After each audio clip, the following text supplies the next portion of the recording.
Good morning from the Edinburgh Fringe, to the sound of a lot of seagulls this morning and a beautiful rising sun here next to Arthur's Seat.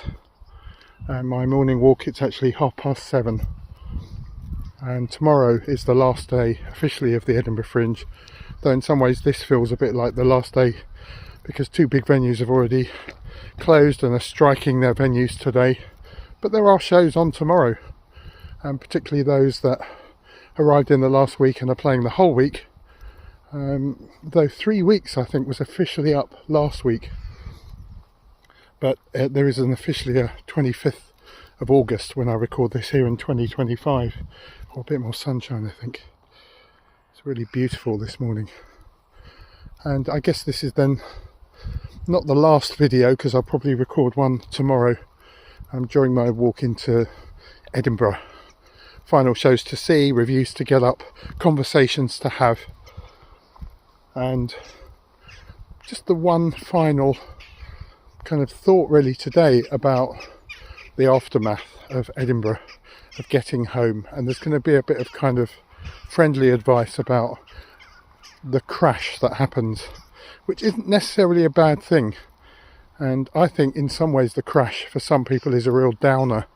They get home and the whole forward motion of the Edinburgh Fringe comes to a juddering halt. And for others, the downer is simply that they've been on a real up, a real adrenaline rush, and suddenly home feels like it's not that adrenaline rush. For others it's just different. You might go back into family duties, almost straight back to work, or the slight downer that you've got work the day after you get back, or so on. And some people have deliberately, where they can, I was talking to someone yesterday over from the US who's just built in a little bit of extra holiday, and they're off to the Isle of Arran. Nice work if you can afford it. So there are different ways of dealing with that crash, and part of my crash is very much feeling that forward motion and writing those very final reviews on the train, and really trying to wipe the slate clean for me and not have things hanging over. And if you're the sort of personality that doesn't want things hanging over you, things still to be done as if you're in Edinburgh, it can feel like wading through treacle the day you get back to the Edinburgh Fringe. A lot of us, including me, will look at finances. This is probably the only time I shall mention this, maybe once more tomorrow, but Fringe Review is a non-profit. And actually we've avoided having things like sponsorship and media partnership so we can maintain a completely independent voice at the Fringe. So I suppose the only advert here is if you do value what we do, you might consider making a donation, and that's just at the bottom of the front page of Fringe Review where it says make a donation, I think, or donate now.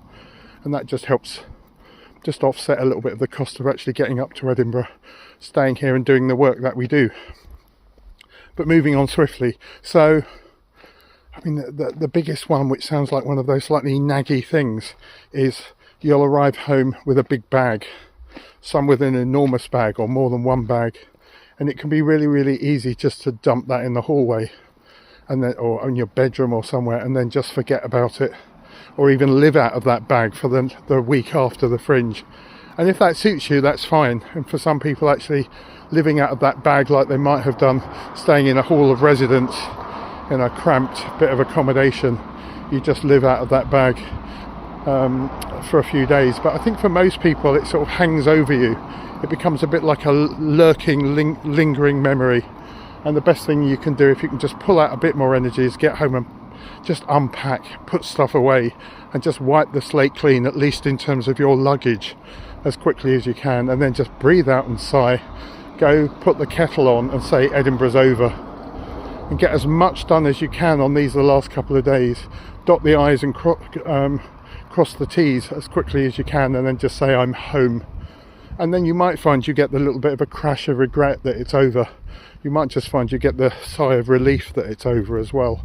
But particularly for people up for the whole month, this is a really intense time, and home suddenly feels a bit like a crash. It feels like a very different state to be in. Living by the sea, as I do in Brighton, I tend to go out really quickly and just go and catch up with friends in a cafe. Of course, you'll get the questions about how it all went, and there's a real danger that you become a Fringe bore for a few days. And just remember, not everyone has been in that intense state, and they might not be as interested as you. So look after your friends and family. If you've got stories to tell, spread them out a bit and wait to be asked rather than just dump it all over people. But that said, and I said that in another video, is if you've got things lurking on your mind, things that have stressed you, things, well, there we go, things that have upset you, it might be good to share a problem.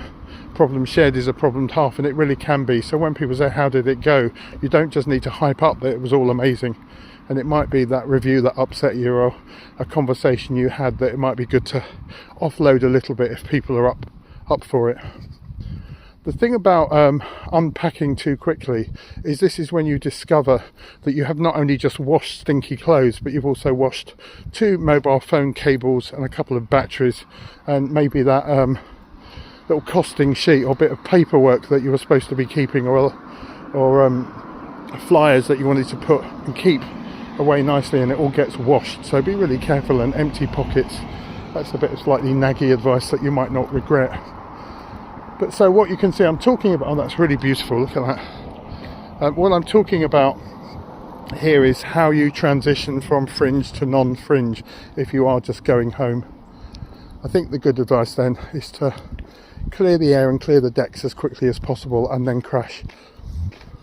The crash itself is a come down, and some people just feel that they're still wearing the clothing of the Edinburgh Fringe, that there isn't actually a show the next day, that they can't go to their favourite bar or cafe, that the friends they'd made have now gone and are just echoing like ghosts on WhatsApp. And so people often go on and try to recapture the magic. How are you? Did you get home? How are you feeling? And I think that can also be a good thing to do, but not a thing that where you're just trying to milk the Fringe and keep going, because it's not the same when you've got back. If you're somebody that can get organised, do a bit of work now, and I mentioned this in another video, that you can pick up perhaps after a day of crashing, and we're talking about now following up with arts industry people, chasing those final reviews, maybe organising the debrief that might have to be on Zoom, or if you've all come home to the same town, putting a date in the diary now for when we're all going to meet up and literally have the quick reunion. All those questions of reflection about what went well, what didn't, what are we doing next. And so a healthy way of recapturing the Edinburgh Fringe might be to set that date now and have it to look forward to. This is going to be our first cast meeting since we all were up in Edinburgh. And then you'll find that the energy and the memory just revives quickly, and you're back in Edinburgh, even though that you're in a rehearsal room or a meeting room back at home. And that can even work a bit on Zoom if you're all in different parts of the country or even the world. The key thing, I think, is to mindfully, consciously, willingly let go. And if the crash comes, allow it by looking after yourself. Be that with a bit of well-being support, be that with just friends and telling the story, be that about keeping a journal and now writing your final reflections.